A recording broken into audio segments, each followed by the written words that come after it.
everyone, my name is Emma, and today I'm going to be doing the peculiar book tag. Now, this tag was made by Jessethereader. He just posted it like days ago, and I liked it so much that I decided to do it because I need somewhere to channel all of my excitement for the Miss Peregrine's Home for Peculiar Children movie coming out. I really liked the questions, so I decided to do it myself. Sorry if the lighting is kind of off in this video. It's raining outside, so...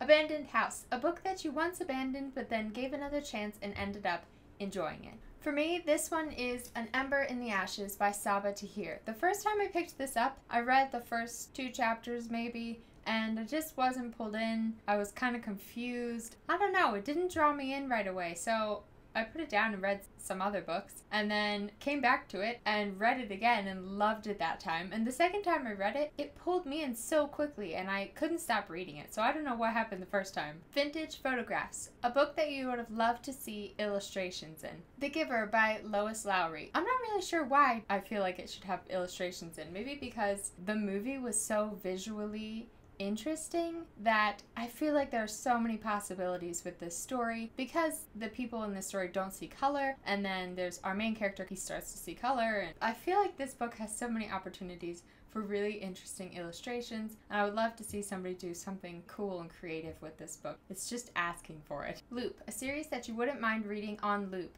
just over and over again, rereading it again and again. This one for me is the ACOTAR series by Sarah J. Maas, and part of the reason for this is because with Sarah J. Maas's writing style, every single time I reread her books, I pick up on all these tiny little things that I didn't notice the last time. Nothing is ever insignificant with Sarah J. Maas. She like throws all this stuff in there to drive you crazy. I wouldn't mind rereading over and over again because I would notice something different every time. And A Court of Mist and Fury is the only book that I've ever finished for the first time and immediately wanted to pick it back up and start rereading. That has never happened to me before except with this book. So I feel like I would not mind reading this series on loop, even though the first one's not like my favorite book ever. Because I love the second one so much, it makes me like the first one more. Peculiar Children, a character's ability that you desire to have for your own. There are so many options for this one. I seriously had a hard time deciding. My answer to this one is a little bit spoilery, so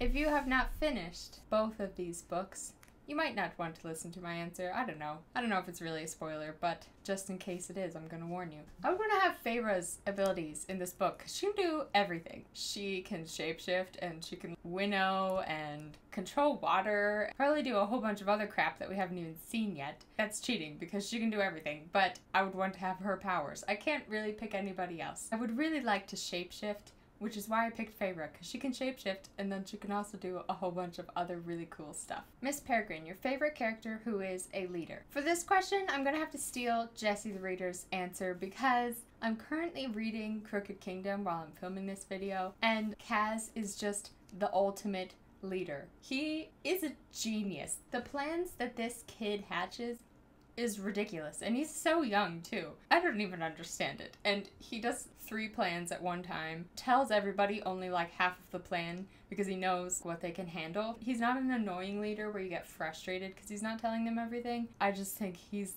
the best leader. He's so cool and smart and genius. Creepy. Jacob, your favorite story where a regular kid discovers an extraordinary world. My answer for this, I'm not sure if this is exactly right. Alina from the Grisha trilogy. She's not from an ordinary world. She already knew about this extraordinary world, but she didn't know that she had extraordinary powers. I really like this series a lot. And I think that as far as these types of books go, the character starts out normal and then they find out they have powers. This one is really unique, especially because of what happens at the end of the last book. I really like Alina as a character. She's not perfect character. She's very flawed and can be annoying, and I liked her for that. She wasn't like the hero who swoops in and saves the day. It took her a little time to get on a good path. Emma, a fierce and fiery character. For this question, I had to go with Lada from And I Darken. Lada is as fiery as you can get. She's so strong. She is so not the typical girl. I loved her. She's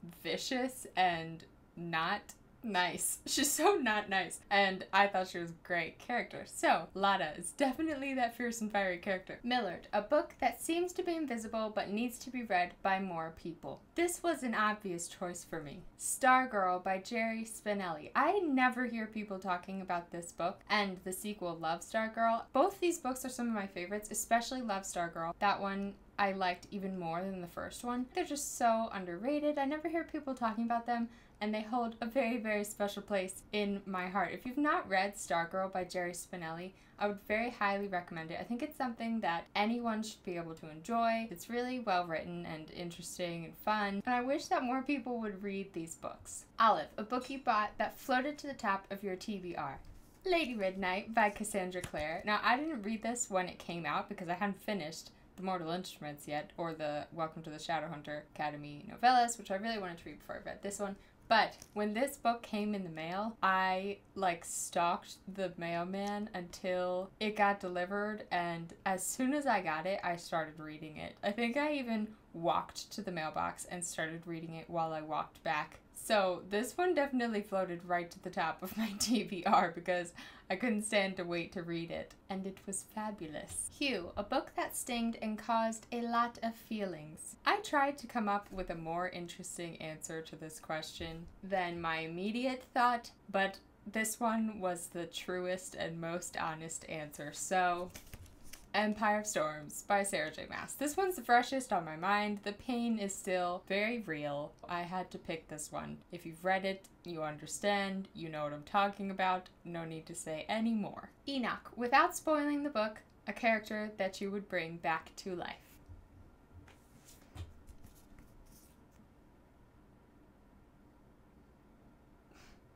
Bronwyn, a physically strong character. I actually had a hard time thinking up an answer to this one because there are lots of characters who are strong. Every warrior character ever is strong, just not a lot specifically being known for being strong. But the one character that I did kind of think of was Warner from Shatter Me with his crazy workout schedule. Do you guys remember this? They talk about how he stays fit and it's crazy. It's insane. Based on that workout schedule that he does every day of the week, he would be really strong. Hollowgast, a book that you read that felt like an experiment gone wrong. This one is just for me. It's just my personal opinion.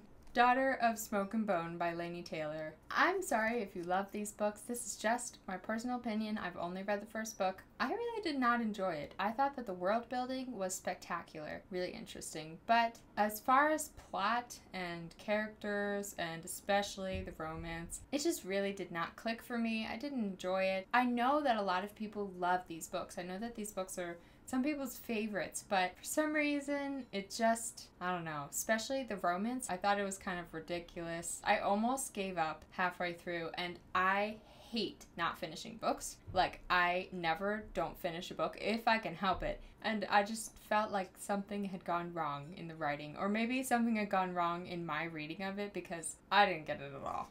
Whites, a book that felt like it had consumed tropes that you had seen done before in other books. Again, this one might be a little controversial. It's Fallen Kingdoms by Morgan Rhodes.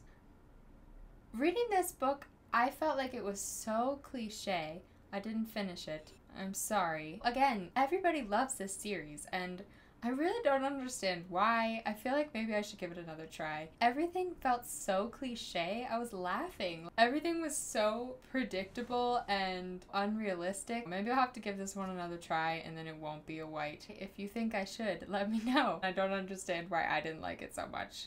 But at this point, okay, that is it for the Peculiar Book tag. I really liked this tag. I thought it was a lot of fun, and I'm so excited for the movie. I'm so excited.